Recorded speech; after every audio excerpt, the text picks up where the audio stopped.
are willing to take a chance or at least give him an opportunity to take a look at it? Wala, ano eh, parang nagulat lang ako kasi parang nung ano pa, kinakabahan pa kasi ako kasi after, kahit naman pagpunta ko dito parang kinakabahan ako kung matatawag ba ako o hindi. Kaya parang excited ako ng kinakabahan. Basta yun ang nararamdaman, yun yung nararamdaman ko, excited ng kinakabahan. Hindi ko alam kung tatawagin ako. Masasabi mo lang sa kumuha sa'yo, Northport, Northport past conferences, lumalaban naman especially with Coach Pito, ikaw tingin mo ang magiging contribution mo ron? Siguro gagawin ko lang yung pinaka-best ko. Kung ano yung of the fifth round will be made by Orocolia Chicken Defenders Hot Shots. Yung Turnover to the floor now to special defense. Yun yung ipoprovide ko, yun yung ano ko. Tutulungan ko sila ko para manalo sila. From yung incident na dati yung naglalanda sa Jackson, parang one opportunity ngayon.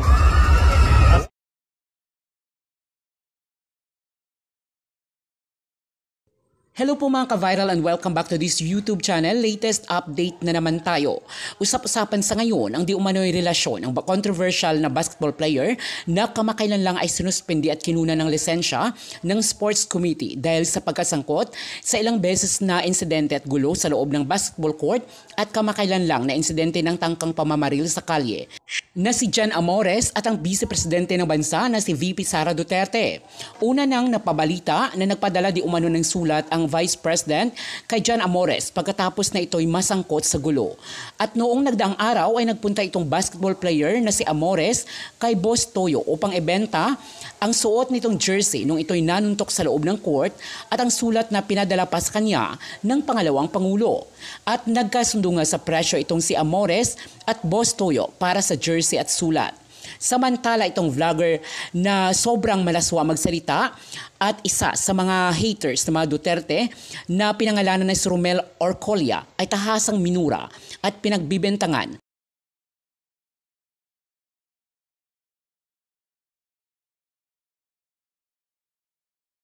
ng kung ano-ano si Vice President Sara Duterte. Sobrang paninira ang kanyang sinasabi sa kanyang mga live.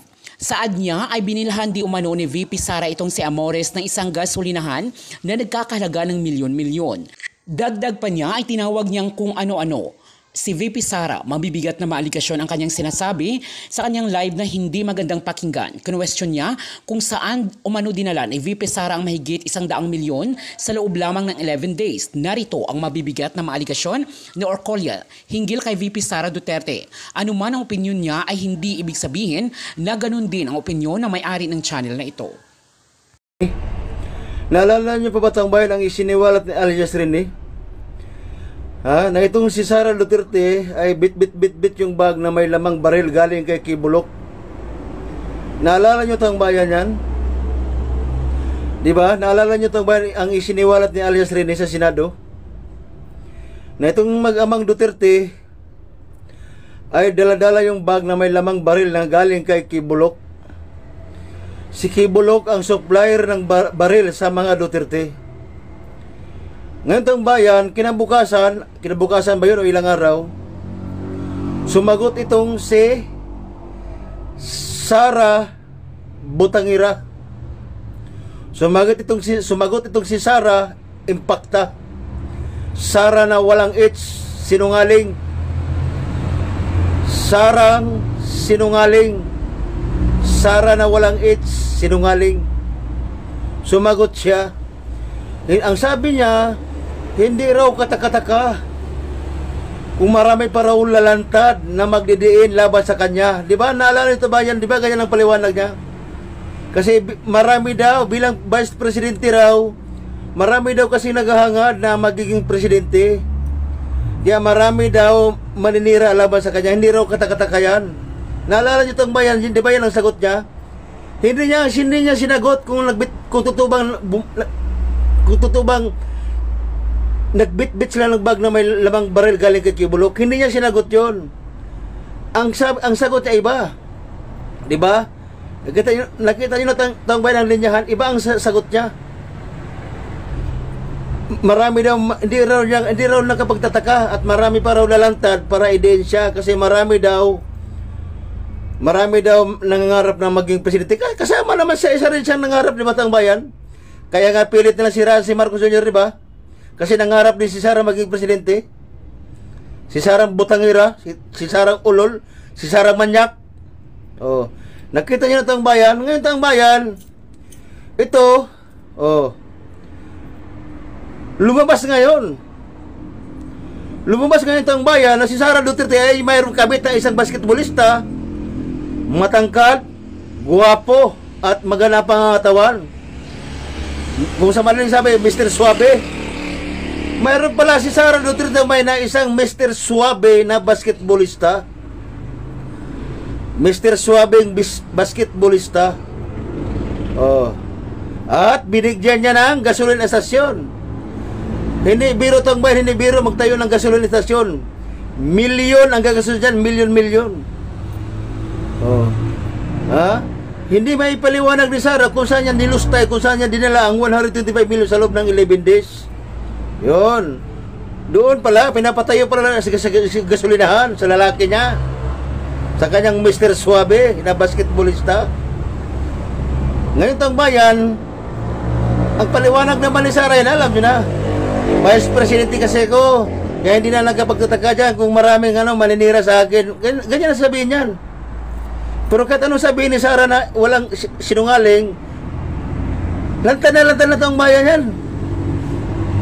Hindi ako magsisalita dito Taong Bayan kung hindi totoo. Dahil ayoko mag-fake news, mag-disinformation dito sa vlog ko. Dahil nasa katotohanan ako, pinaglaban ko ang katotohanan Taong Bayan. Kaya ngayon Sara Duterte, sagutin mo. Binigyan mo ba ng gasolinahan ang isang Mr. Suabeng basketballista? Manya ka pala, no? Napakababae mong tao, bastarda.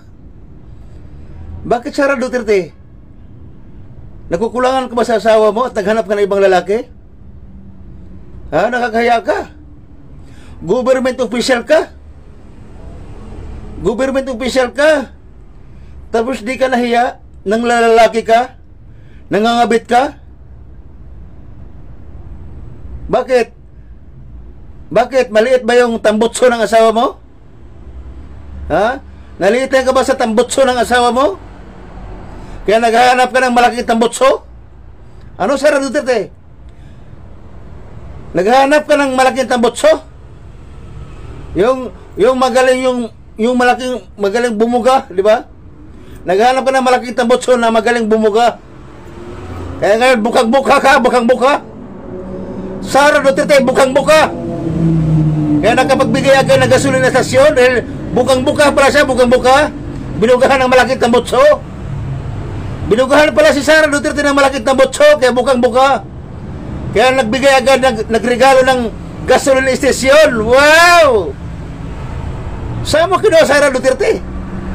Yung pangregalo mong gasolina estasyon dahil nabugahan ka ng malaking tambutso.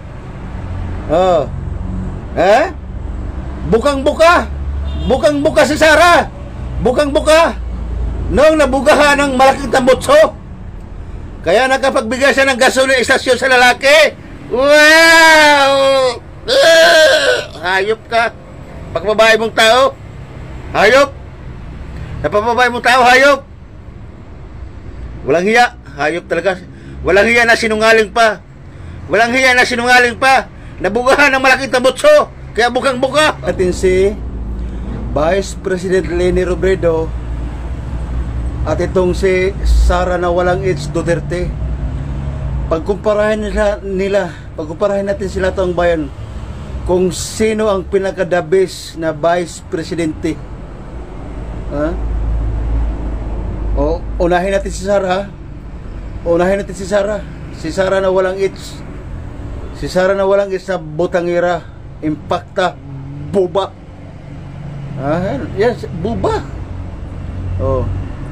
Pagkumparahin natin kung sino ang pinaka-the best Vice President of the Republic of the Philippines. Pagkumparahin natin sila. Unahin natin si Sara. Anong nagawa ni Sara bilang Vice Presidente sa Pilipinas? Anong nagawa niya? Nganga. kain bubog. O, ngayon, Defense Secretary siya. Anong ginawa niya sa Defense Secretary? Wala. Nga, kain bubog. Kasi nga, boba. Yan. Taong bayan, si Sara ay boba. May saltik ang utak, may sayad ang utak, praning, baliw, buang. Yan. Ganyan. Yan si Sara Duterte na yan. Baliw, buang, may saltik ang utak, buba. Ganyan. Ganyan si Sara na walang H, buba. Ganyan si Sara na walang H, Sekretary ng DepEd, buba. Vice Presidente, buba. O, tingnan mo, di ba? Na-involve sa pagnanakaw sa pera ng bayan. Hayop. Tingnan mo. Tingnan nyo. Ang 125 million hanggang ngayon hindi pa rin niya pinaliwanag sa taong bayan kung saan niya nilustay. Sa loob ng 11 days hanggang ngayon taong bayan hindi pa rin niya pinapaliwanag yan. O, ganyan ang tatak ni Sara Duterte na walang H. Ganyan taong bayan, ganyan ang tatak ni Sara Duterte na walang H, boba. Magnanakaw sa pera ng bayan, may saltik ang utak, may sayad ang utak, baliw, buang, lahat ng ano nandyan sa kanya na. Yan. Ganyan si Sara na walang H. Oh, di ba? Oh, dito naman tayo kay Vice President Leni Robredo. Nakita niyo naman si Vice President Leni Robredo, napakatalinong tao. Hindi magnanakaw. Oh, maraming nagawa. Lalong-lalo na nung naging Vice President siya sa Republic of the Philippines, ang dami nang nagawa niya. Oh. Di ba? Kung si Vice President Leni Robredo lang ang naging pangulo natin ngayon, ang ganda na sana ng Pilipinas. Oh. Totoo ang sinasabi ko. Kung si Vice President Leni Robredo lang sana ang naging presidente ngayon, napakaganda na sana ang Pilipinas. Napakaganda na sana ang Pilipinas. Ba't ko naman nasabi? Maganda na sana ang Pilipinas kung si Vice President Leni Robredo ang naging pangulo. Mapagkatiwalaan kasi. Mapagkatiwalaan si Vice President Leni Robredo, mapagkatiwalaan. Hindi magnanakaw si Vice President Leni Robredo, hindi magnanakaw. Mapagkatiwalaan. Yan.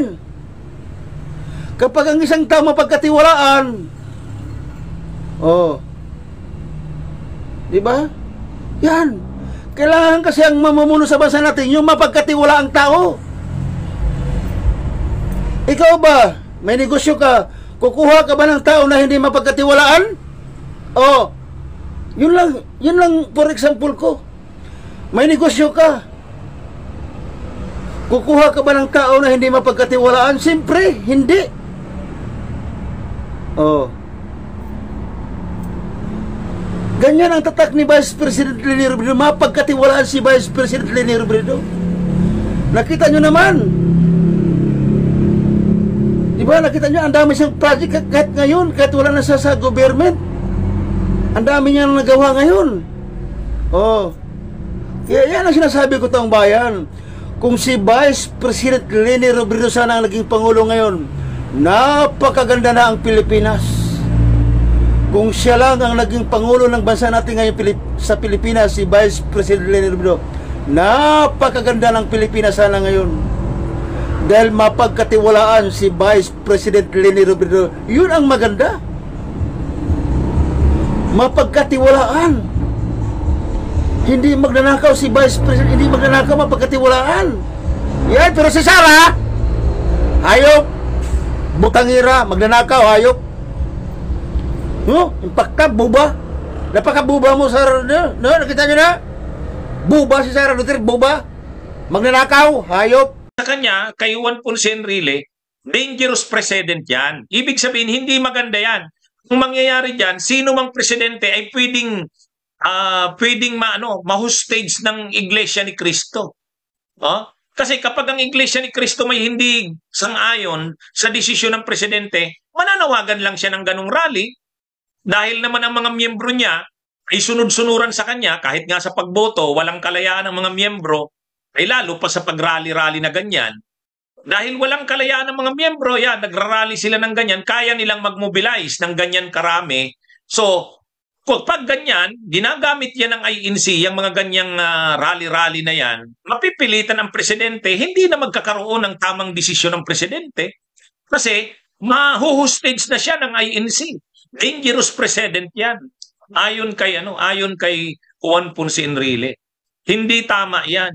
Kung relihiyon, relihiyon. Hindi niya dapat ini-impluwensya ang presidente o ang kamara.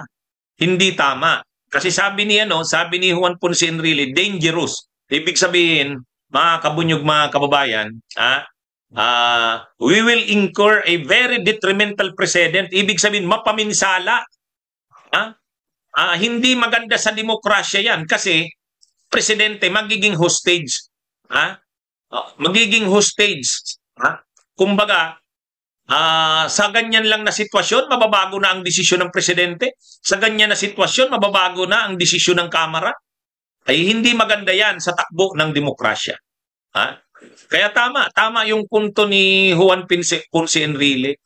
Ang relihiyon ay relihiyon. Ang politika ay politika. Ang dapat na ginawa nga doon ng INC, okay, kumpara ka nga sa kapayapaan. Kumpara ka sa kapayapaan, dapat ang ginawa mo, kami sa INC, nire-respeto namin yung impeachment. Ang hiling lang namin, wag po tayong magkagulo. Sana hayaan nating gumulong ang impeachment. Pero, wag tayong magbantaan. Kasi nakikita naman natin, binabantaan na ni Sara Duterte ang presidente. Wag tayong magbantaan.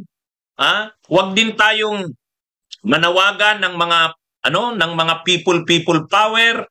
Kasi makakagulo yan sa bayan. Kaya ang gumulong yung impeachment na yan, bigyan ng due process ang vice presidente, igalang ang kanyang karapatan. Mga ganun dapat. Mga ganun dapat. Kaya itong punto ni Enrile, nakalagay sa konstitusyon yan, yung impeachment. Nakalagay yan. Hindi yan illegal. Hindi yan bawal. Ang kailangan dito, ang impeachment, gulungin. Kung wala namang basihan at wala namang grounds, hindi naman susulong yan, pero wag pigilan ng isang sekta ng relihiyon kung isang proseso na nakalagay sa konstitusyon. Sabi pa ni Chief Presidential Legal Counsel Enrile, sabi niya, hindi naman makukulong ang tatanggalin sa impeachment. Ang matatanggal sa impeachment, matatanggal lang siya sa pwesto, pero hindi naman siya makukulong. Saka naman yan, proseso yan. Hindi naman yan illegal. Ang kailangan yan, irespeto ang proseso. Yan, Kaya ang sinasabi lang ni Chief Presidential Legal Counsel Juan Ponce Enrile, as a nation and as a state, we will incur a very detrimental precedent. We will incur a very detrimental precedent. Hindi maganda sa takbo ng demokrasya. Kasi mahuhostage, mahahawakan sa liig ang presidente, mahahawakan sa liig ang kamara dahil lang sa ganyang pagpapakita ng pwersa ng isang rally. Hindi tama yan. Paano kung gawin naman yan ng Romano-Katoliko? Paano kung gawin naman yan ng Romano-Katoliko? Mas malaki yan. Kundi ang kamara ngayon at ang presidente, hostage na ng mga rally, ng mga relihiyon na yan. Yan mga kabunyog, mga kababayan. Ini-explain ko lang yung sinabi ni Juan Ponce Enrile. Pero ako sa tingin ko may punto, May punto. May punto itong si Juan Ponce Enrile. Sa pagkakataong ito, medyo tumama.